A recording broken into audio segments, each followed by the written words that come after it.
El pasado 19 de marzo, con la solemnidad de San José, se inició el año de este gran santo y el año de la familia.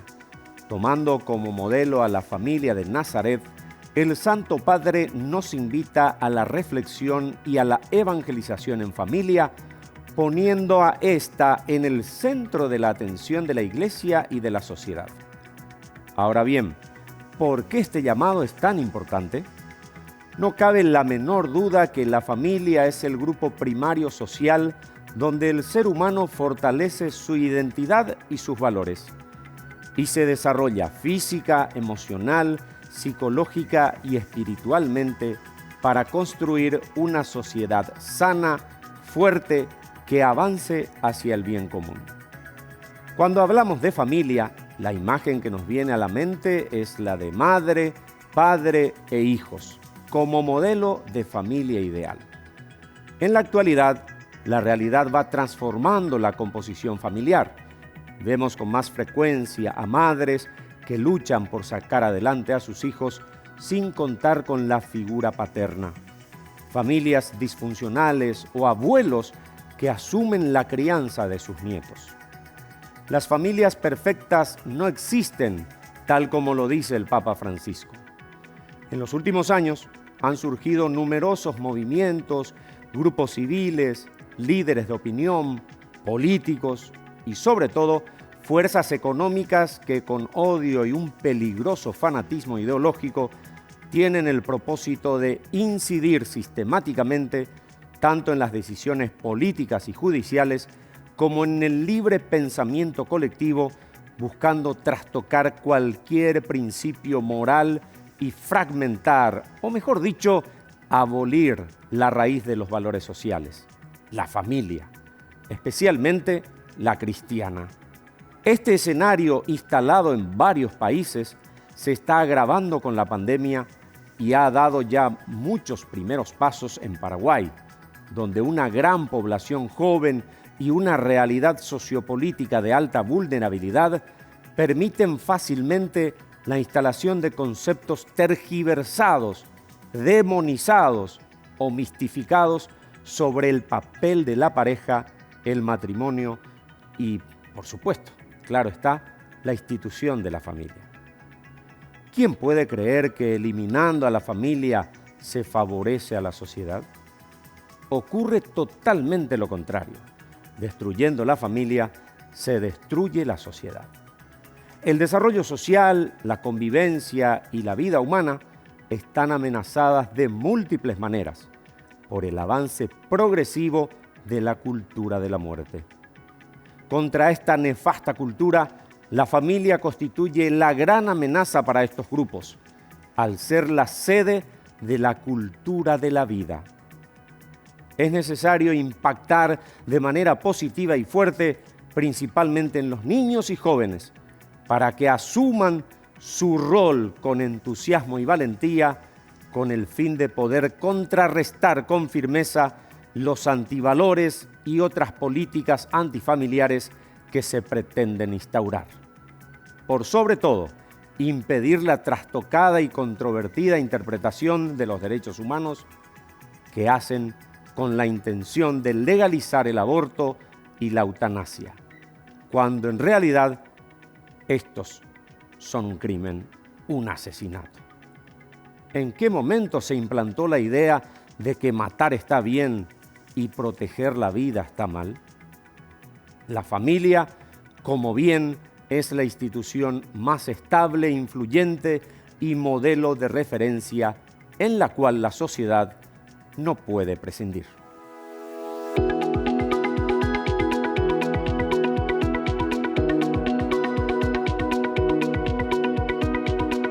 Señoras y señores, ¿cómo están? Muy buenos días, muy feliz domingo para todos. Se habrán dado cuenta con el editorial de que hoy vamos a estar hablando de la familia. Hemos iniciado el pasado 19 de marzo, justamente en la solemnidad de San José, el año de San José y el año de la familia.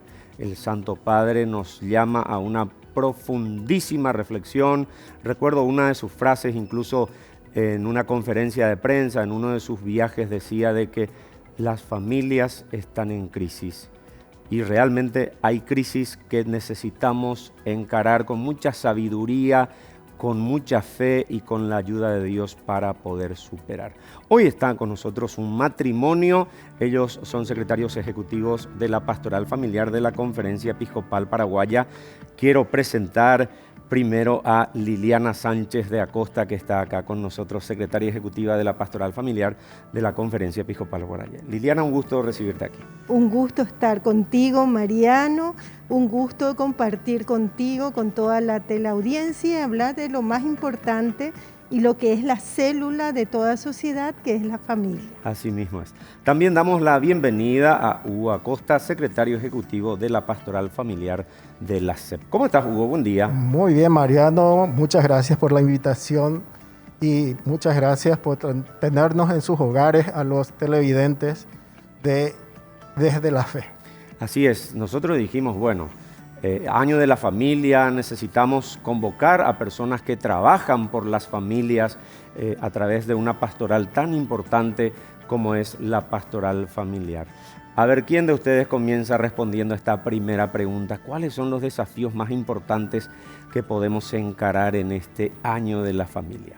Siéntanse libres. Sí, uno de los desafíos más importantes a nivel país que tenemos es la resiliencia de las familias post pandemia. O sea, sabemos que esta pandemia, que fue de carácter mundial, causó en nuestro país muchos estragos dentro de la familia. Entonces, hubo muertes, hubo familias que quedaron sin trabajo, otras que perdieron hasta la casa, hay problemas en educación y sin contar leyes que se están trabajando que no complementa concretamente con la dignidad de la familia paraguaya.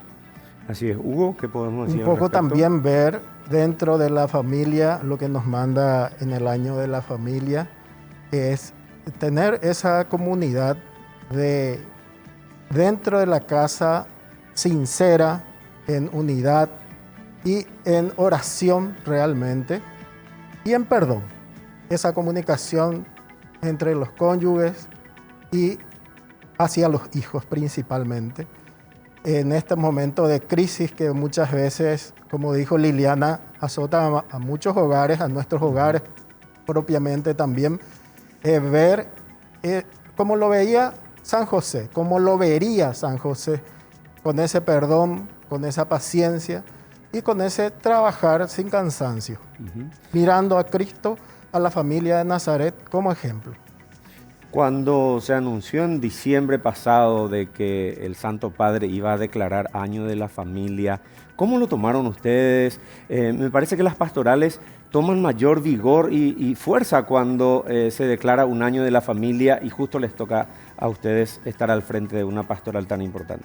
Sí, y tener en cuenta que nosotros comenzamos con el trienio de la familia. Exacto. Entonces, es como que nos adelantamos un poco, ¿verdad? Nos adelantamos un poco y es algo expectante y sobre todo, vuelvo a decirte, teniendo en cuenta que coincide con el año de la Eucaristía acá, aquí a nivel de conferencia episcopal. Conferencia episcopal. Entonces nos llama un poco a lo que el Papa nos va pidiendo, la comunión dentro de la familia, teniendo como imagen a la familia de Nazaret. Y qué mejor vivenciando a través de la comunión eucarística. Así es. Acogiendo el Evangelio también y la comunión en familia, convirtiendo a esta como una comunidad evangelizadora, que a eso estamos llamados realmente en la familia, a ser comunidad evangelizadora de otras familias. ¿Y cómo vamos a encarar acá en Paraguay este Año de la Familia? ¿Tenemos algunas actividades ya en mente? ¿Cómo están viendo? Sí, tenemos 4 objetivos grandes que cumplir a nivel país y a nivel diócesis. Uno es revitalizando a la familia, desde nuestra identidad de ser hijos de Dios, porque solamente con Dios podemos subsanar todas estas situaciones que nos toca vivir y como iglesia acompañando la estabilidad familiar. teniendo en cuenta que la evangelización desde el ámbito de pastoral familiar se traza mucho en la persona, en lo que esa persona, ese miembro de la comunidad familiar está viviendo. Y recordate que estamos en pandemia y las situaciones son realmente adversas, estamos un poco apretados y sobre todo volver a reinsertar a las familias dentro de la comunidad parroquial.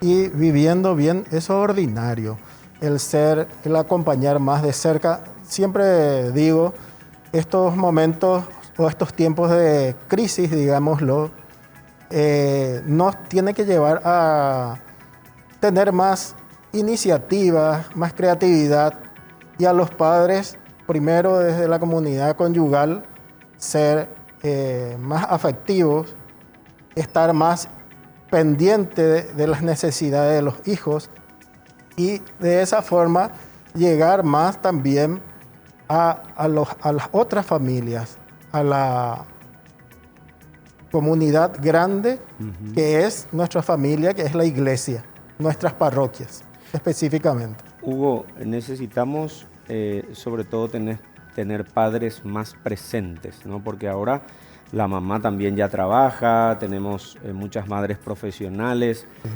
no solamente ya es el papá como años anteriores trabajaba, entonces ahora tenemos también esa realidad donde capaz tenemos poco tiempo con los chicos, pero tienen que ser tiempos de calidad. Especialmente a los papás, que vean un poco más a la figura paterna, que muchas veces está un poco ajetreada por otros ámbitos, y que vean esa unidad de papá y mamá, ¿verdad? En estos desafíos que tendrá sus días un poco nubladitos, ¿verdad? Pero también hay, como siempre decimos, como los misterios dolorosos, están los misterios de gloria y de alegría también. ¿Cómo ustedes ven desde la pastoral qué es lo que más cuesta para sostener y fortalecer una familia, ya que vemos que hay muchos divorcios, muchas separaciones? ¿Cómo lo están viendo ustedes desde la pastoral? La presencia de Cristo en medio de la familia. Sobre todo la evangelización, y algo bueno, no todo es drástico, que estamos notando es que tradicionalmente somos los padres los que evangelizamos a los hijos. Correcto. Ahora viene una nueva ola donde los hijos son los evangelizadores de los padres. Y eso se notó mucho desde el trienio de la juventud, y hubieron familias que volvieron, gracias a los hijos, a fortalecer su matrimonio. Tuvimos casos de familias que se divorciaron por la ley civil, se volvieron a casar gracias a la evangelización de sus hijos. Como que volvieron a fortalecer su identidad de hijo de Dios, supieron subsanar esas crisis y volvieron a vivir en la comunión familiar. ¿Hugo? Y la importancia de tener esa escucha también dentro del hogar a partir de escuchar a los hijos. Es fundamental esa formación de los padres y ese acercarse y escuchar la palabra de Dios. Tenemos que tener la suficiente humildad los padres, ¿verdad? Sí. Para escucharle Así a nuestros hijos. Así mismo. Porque a veces solo queremos nosotros que ellos nos escuchen, ¿verdad? Así mismo. Y en este caso es un rol inverso. Y muy lindo. Muchas veces estamos acostumbrados a decir las cosas, pero no estamos acostumbrados a escuchar. Muchas veces es muy importante la escucha de nuestros hijos, a nuestros hijos. Sobre todo que se viva en un ambiente de diálogo y de escucha, que los hijos sepan que también estamos para escucharles, ¿verdad? Así mismo. Es fundamental. Que se sientan queridos, y acordate que una de las misiones de la familia es ser santuario de vida. Como santuario de vida es mi valor como miembro de esta familia. Entonces, sentirme valorizado por quien soy y no por lo que tengo dentro de mi comunidad familiar. Es muy lindo. Correcto. Y a nivel de diócesis, ¿cómo vamos a trabajar este año de la familia? A nivel de diócesis queremos volver a fortalecernos, vuelvo a decirle, en la reinserción de las familias dentro de las parroquias. Como conferencia episcopal hasta tenemos parroquias modelos. Que ¿sí? Estamos, sí, ¿Puedes comentarnos brevemente, por favor? Aquí en la arquidiócesis tenemos a la parroquia Santa María de la Merced, que está en Lambaré, donde se está formando una pastoral. Hacia la zona del Yat, ¿verdad? Hacia la zona del Yat, donde se está formando una pastoral modelo, que integre que la parroquia sea familia de otras familias, que haya una comunión familiar fortalecida, orgánica entre todas las pastorales. Entonces estamos aquí, hay en Concepción, está en Ciudad del Este, hay, ya sabes por qué te digo Ciudad del Este. Muy bien. Tenemos en Encarnación, sí, sos de la zona, tu corazoncito está por Ciudad del Este. Mingaguazú y Ciudad del Este. Entonces estamos teniendo así parroquias que estamos dando énfasis en reinsertar a las familias dentro del núcleo parroquial. ¿Podés contarnos específicamente a ver qué tipo de actividades, por ejemplo, se hacen para reinsertarles? ¿Contás vos o cuento yo? Bueno, lo que primero es fortalecer. Viste que con la pandemia estuvimos un poco apartados mucho tiempo, gracias a los mientos, a las redes sociales, permanecimos, digamos, con las misas online y todo. Entonces ahora como estamos con un poco de apertura, es ir y acompañar la situación de la familia, ir a las familias y trabajar concretamente con la pastoral juvenil. Acordate que tenemos una nueva ola, hijos evangelizando a padres. Entonces, a través de eso, ir y saber la situación y crear servicios que acompañen a esa familia a fortalecer su resiliencia dentro de la comunidad. En Virgen de las Merced, que nos toca a nosotros, estamos trabajando ahí, estamos fortaleciendo el tema de los empleos, familias que se quedaron sin empleo. El objetivo es hacer pequeñas mutuales y que familias acompañen a otras familias a salir fuera de repente con pequeños emprendimientos, claro, ¿verdad? Inclusive tuvimos en la época de pandemia ya una linda experiencia de familias compartiendo lo que no tienen, porque nadie tiene nada.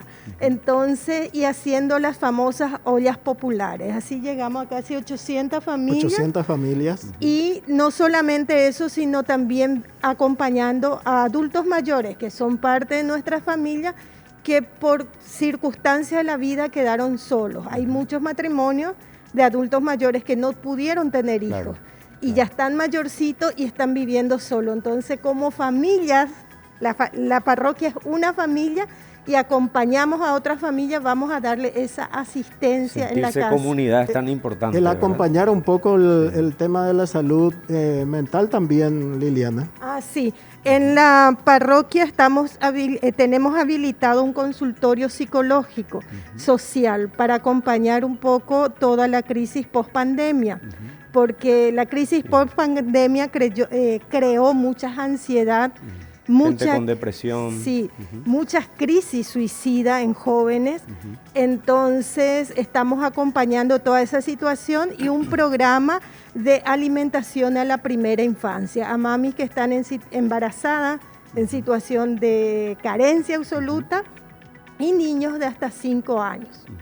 Nos queda un minutito por una cuestión de tiempo, un mensaje que quieran dar a todas las familias paraguayas que les están mirando en estos momentos. De mi parte, un mensaje que lo mismo que le dijo el ángel a San José: no tengamos miedos, no tengas miedo de estas situaciones. Hay gente que está luchando, está peleando, teniendo muchas dificultades, y animarles. Lo más preciado que se tiene es la fe y la salud y la familia unida. Eso es lo principal. Gracias, Hugo. ¿Liliana? Y sobre todo, rodeados del amor eucarístico, vivir ese amor de Cristo en medio de nuestra familia. Todo lo desagradable que podemos pasar en estos momentos se completa por el amor en el Espíritu de Cristo, vivenciado en el afecto mutuo dentro de cada miembro familiar. Así es. Muchas gracias a Hugo Acosta, secretario ejecutivo de la Pastoral Familiar de la Conferencia Episcopal Paraguaya, y a Liliana Sánchez de Acosta por esta presencia y hablarnos del valor educativo del núcleo familiar. Nos vamos a la pausa y enseguida volvemos. Después vamos a hablar del año de San José. Ya regresamos.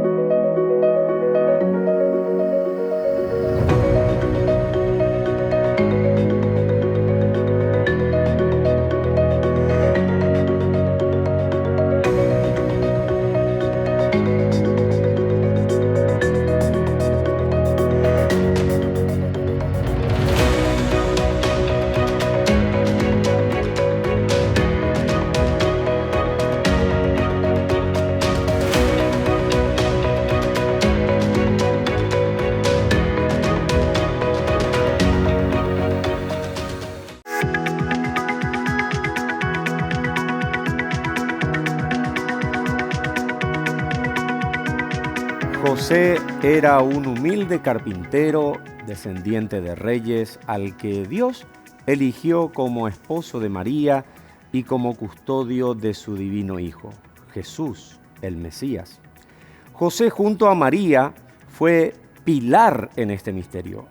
Él era un hombre fuerte, valiente, piadoso, y sin embargo, no debió ser fácil ver a su prometida encinta antes de desposarla. Aún así, por su profunda fe, la protegió en silencio y evitó repudiarla en público por las trágicas consecuencias que ello tendría. En ese tiempo, el ángel del Señor se le apareció en sueños, revelándole que tenía que ser el padre del niño. Él, fiel y obediente, lo cuidó, lo aceptó sin vacilar. ¿Qué ejemplo más relevante de prudencia, humildad y vivencia de la fe?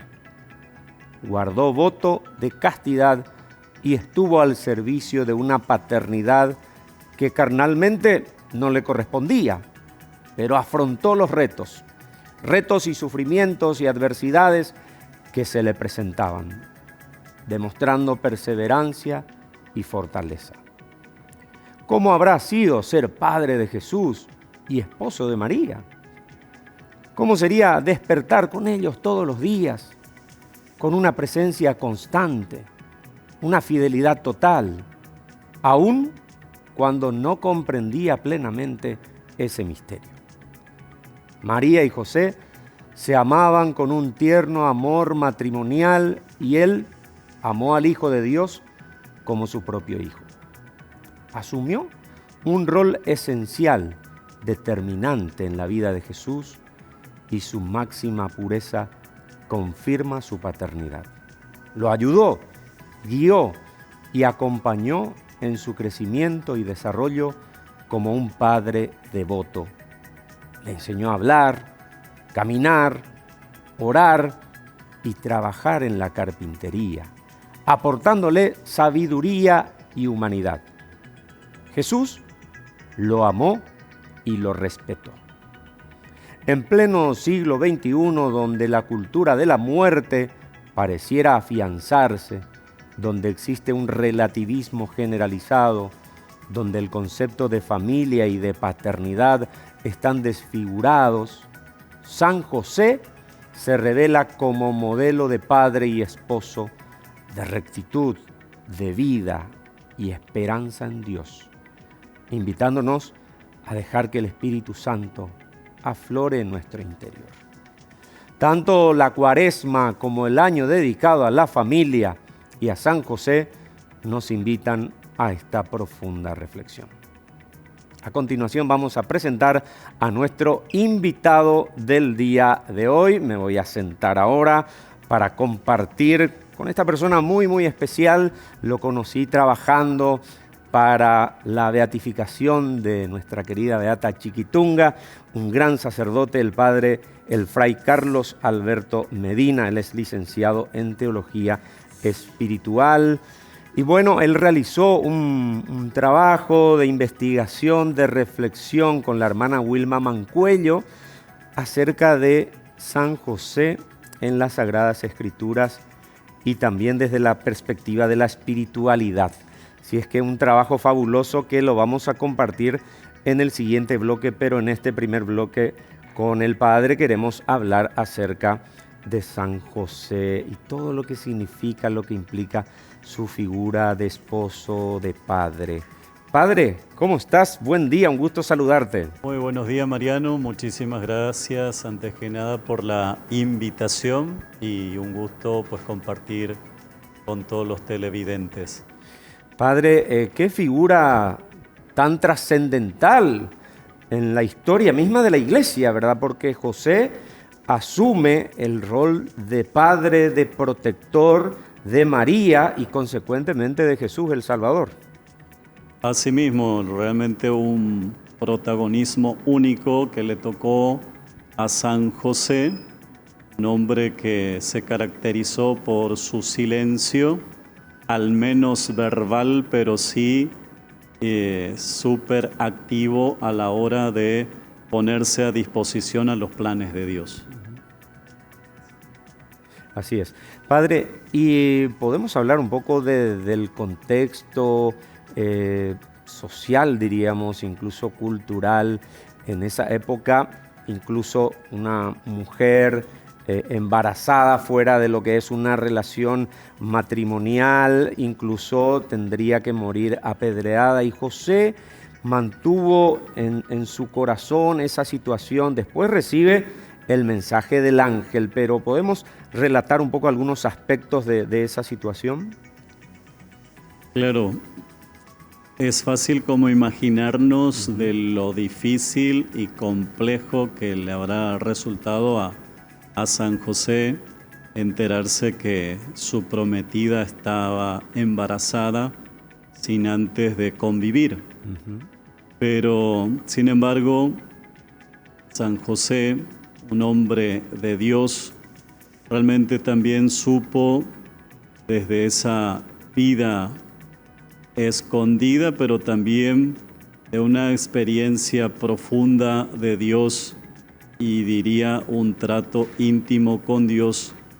Desde esa experiencia de Dios fue que él supo realmente leer desde la fe lo que en ese momento Dios le estaba pidiendo, por más que él no entendía, no comprendía, pero sin embargo fue capaz poco a poco de ir como entrando en esa dinámica y sintonía con el plan y el proyecto de Dios, tanto para él como para María. Por eso ya en el relato de los evangelios, concretamente de San Mateo, justamente él en esa revelación del ángel, pues le va a decir: José, hijo de David, no temas de recibir a María como tu esposa. Y así, pues San José, como digo, fue comprendiendo y asimilando de lo que Dios le estaba pidiendo en ese momento como esposo y también como padre de Jesús, que vino justamente como el Salvador de la humanidad. Padre, si tuviéramos que definir a José, ¿cómo lo definiríamos? ¿Qué conceptos diríamos de José en esa figura de padre? La verdad de esposo? que San José como que inspira muchos aspectos, ¿verdad?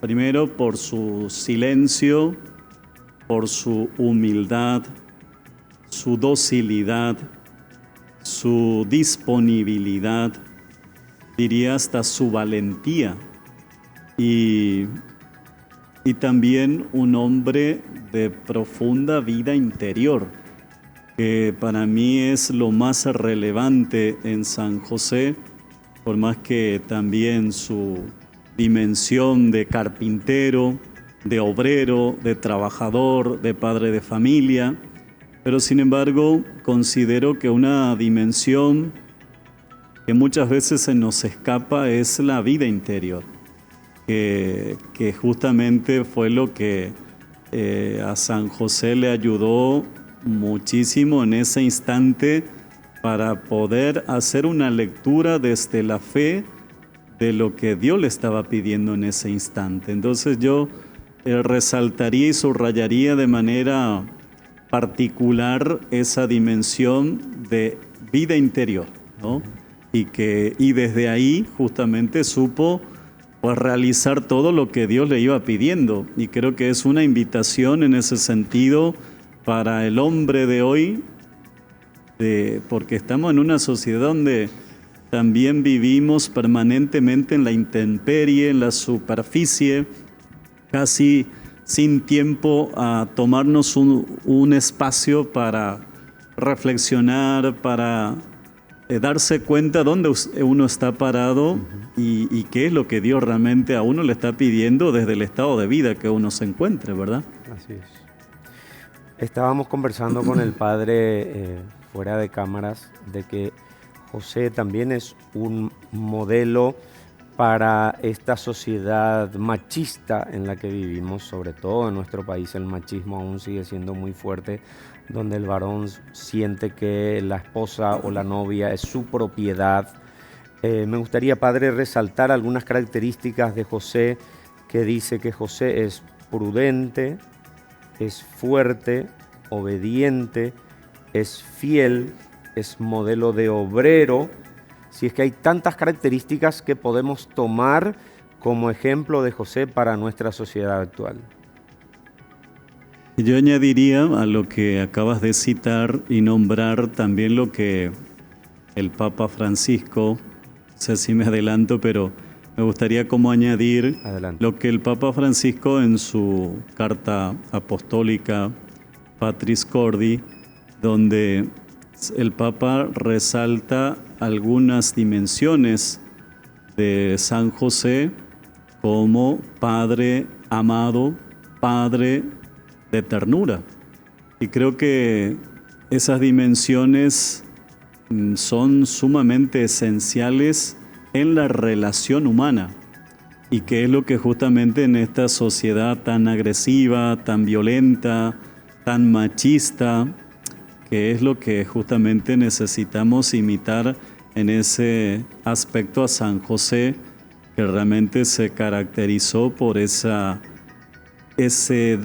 trato amistoso, ese trato delicado para con María y para con Jesús, y que es lo que uno puede percibir desde su silencio, y creo que es lo que realmente en este momento precisamos de hombres y mujeres con estas características de humanidad ante tanta violencia, ante tanta agresividad, como decía hace instantes.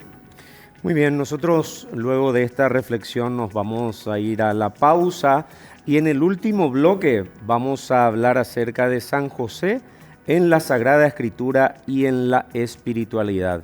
Y vamos a pedirle al Padre Carlos que nos comente también acerca de la investigación que realizó con la hermana Wilma Mancuello desde esta visión. San José en la Sagrada Escritura y en la espiritualidad. Nos vamos a la pausa con una canción y enseguida regresamos aquí en Desde la Fe a través de GEM.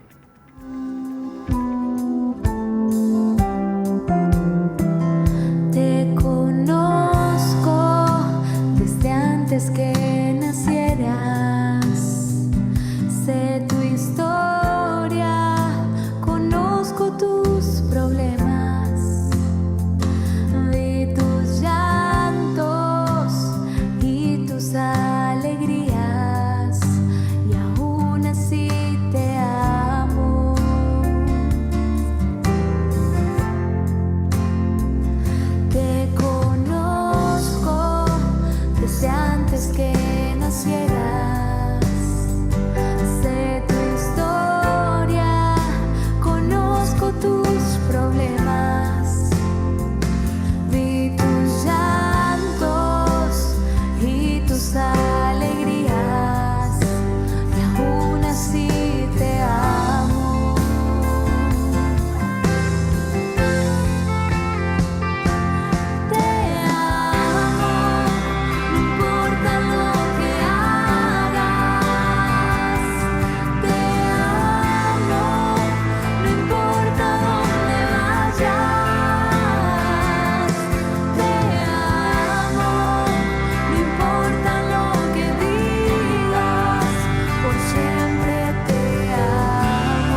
tus llantos y tus alegrías, y aún así te amo.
Continuamos con nuestro programa Desde la Fe a través de las pantallas de GEM.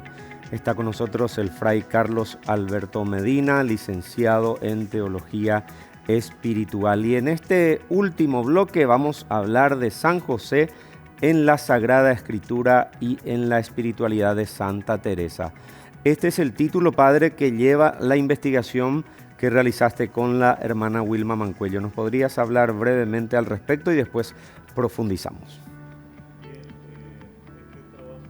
Diría que surgió muy providencialmente porque al menos en lo personal no estaba para nada en mis planes, pero fue sugerencia de ella y sin saber tampoco de que el Papa Francisco iba a declarar como año de San José.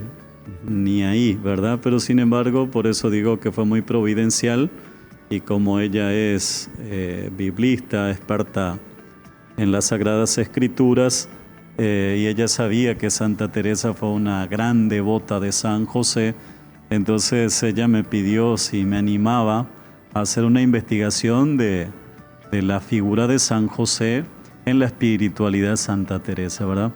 Y bueno, yo de verdad que me costó al principio decirle que sí, pero después de un par de meses, sobre todo por la falta de tiempo y por otras ocupaciones, hasta que al final me senté un día y empecé a hacer el trabajo, y bueno, aquí está el resultado, digamos. ¿Podés hablarnos de la relación de Santa Teresa con San José también, padre? Bien, en primer lugar, para ubicar el contexto, Santa Teresa de Jesús es del siglo XVI, y ella era una mujer muy enfermiza, también decir que fue la fundadora del Carmelo, y ella fue muy devota de San José y muy enfermiza, que acudió a distintos médicos de la época, que lógicamente que no se compara a los médicos de este tiempo. Entonces, pobre, desahuciada, ya no sabía quién acudir, hasta que ella misma nos dice, por eso traje los escritos de ella en su libro de la vida, Pues como me vi tan tullida y en tan poca edad, y cual me habían parado los médicos de la tierra, determiné acudir a los del cielo para que me sanasen.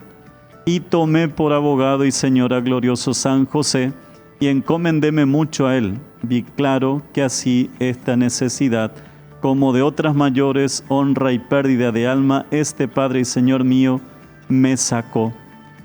No me acuerdo hasta ahora haberle suplicado cosa que la haya dejado de hacer. Entonces, Teresa reconoce y está convencidísima que fue San José, que por su intercesión ella se había sanado. Y por eso, primero que le tenía tanta confianza, tanta devoción, que gracias también a su experiencia de sanación física y espiritual, incluso ella va a decir, por eso va a invitarnos a todos los lectores de todos los tiempos. Querría yo, dice, persuadir a todos fuesen devotos de este glorioso santo por la gran experiencia que tengo de los bienes que alcanza de Dios. Solo pido por amor de Dios que lo pruebe quien no me creyere y verá por experiencia el gran bien que es encomendarse a este glorioso patriarca y tenerle devoción. Por lo tanto, Teresa de Jesús, desde su propia experiencia, nos invita a que depositemos nuestra confianza en Él, que al menos a ella siempre, dice ella, la escuchó. Y es muy interesante como dato también, el Papa Juan Pablo II en su momento, en su documento el Redentoris Custos, allí le cita justamente a Santa Teresa, como también el actual Papa Francisco en ese último documento también hace mención a Santa Teresa de Jesús, justamente invitando de depositar también nuestra confianza en San José, como Teresa de Jesús lo ha hecho en su momento, ¿verdad? Padre, ahora me gustaría que entremos ya propiamente en esta investigación.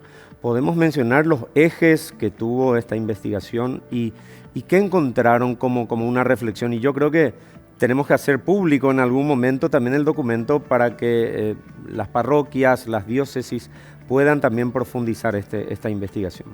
Bueno, y más que nada es como resaltar la figura de San José, porque como en la Sagrada Escritura San José no ha dicho ni una sola palabra.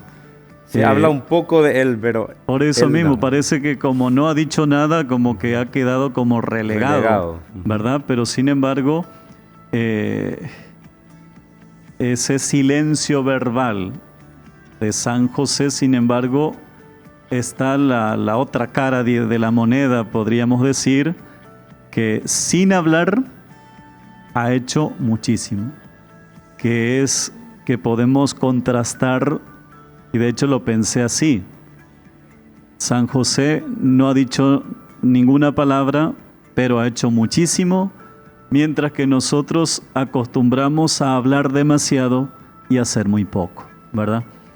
Y en ese sentido me parece que San José, en ese sentido, para nosotros tiene que ser realmente Su silencio es un mensaje profundo, diríamos, ¿verdad, padre? Realmente su silencio y sobre todo su acción, su disponibilidad para ponerse a disposición de Dios y bueno, que es justamente el gran reto y el gran desafío de manera particular para los cristianos, los que nos decimos cristianos, católicos. Decir, bueno, hasta qué punto realmente estamos tan dispuestos a los planes de Dios y ponernos también a disposición como se puso San José, a las órdenes de Dios, ¿verdad? Y en este tiempo más que nunca necesitamos de hombres y mujeres con estas actitudes de San José que realmente es para quitarse el sombrero, como solemos decir en la jerga popular. Un fragmento de la investigación, Padre, dice: la noticia sobre el oficio de Jesús y de José nos indica que José cumplió la ley que manda enseñar al hijo una profesión. Cada cual enseñará siempre a su hijo profesiones decentes y fáciles, dice el texto. Bien, o sea, también culturalmente en el pueblo y en la cultura judía concretamente, era una tradición que el padre de familia enseñe la profesión a su hijo, a su progenitor, y en este caso San José, por los relatos evangélicos sabemos que San José era de oficio de carpintero, y eso mismo pues también le ha transmitido y le ha enseñado a Jesús, ¿verdad? Como herencia de un oficio humilde, noble, y bueno, ahí está el resultado, digamos, y de hecho pues así es conocido más tarde Jesús como el hijo del carpintero. También el padre en aquella época tenía la obligación de la enseñanza de la Torá.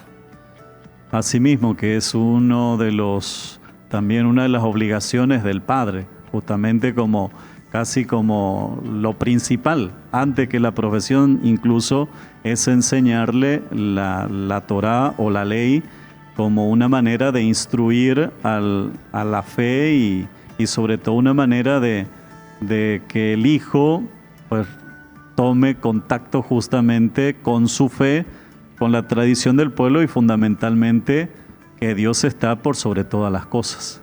Así es. Otro fragmento breve les quiero leer de esta investigación, y dice: José, un hombre justo. A nuestro parecer, el trato que José recibe de parte de Dios y su modo de comportarse se comprenden a la luz de la amistad entre ambos. José es llamado justo en Mateo 1:19, y los justos en la Escritura son considerados amigos de Dios. Asimismo, el propio Abraham también fue llamado amigo de Dios, y creo que a eso estamos llamados los cristianos, a ser amigos de Dios, como lo fue San José.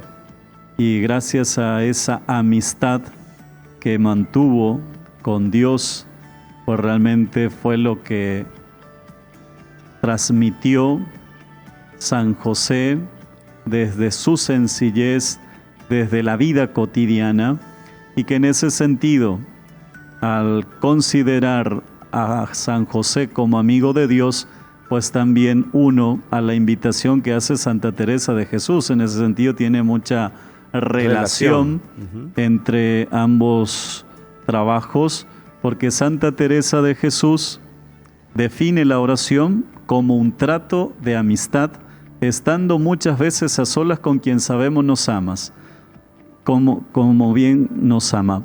Y ella va a terminar invitando a sus lectores a ser amigos fuertes de Dios. Por lo tanto, creo que es la hermosa invitación que recibimos tanto de parte de San José y de Santa Teresa de Jesús a cultivar este trato de amistad con Dios y también ser portadores de esta característica de un cristiano, ser amigos fuertes de Dios. Padre, muchas gracias por tu presencia aquí con nosotros. A usted y gracias a todos los televidentes también que nos acompañan. Así estuvo con nosotros el Fray Carlos Alberto Medina, licenciado en Teología Espiritual, hablándonos de la figura de San José.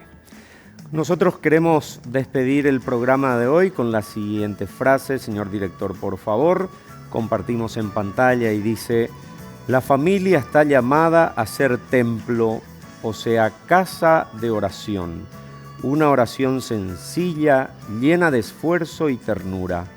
Una oración que se hace vida para que toda la vida se convierta en oración. San Juan Pablo II. Con esta frase cerramos nuestro programa del día de hoy, deseándoles que tengan un feliz domingo.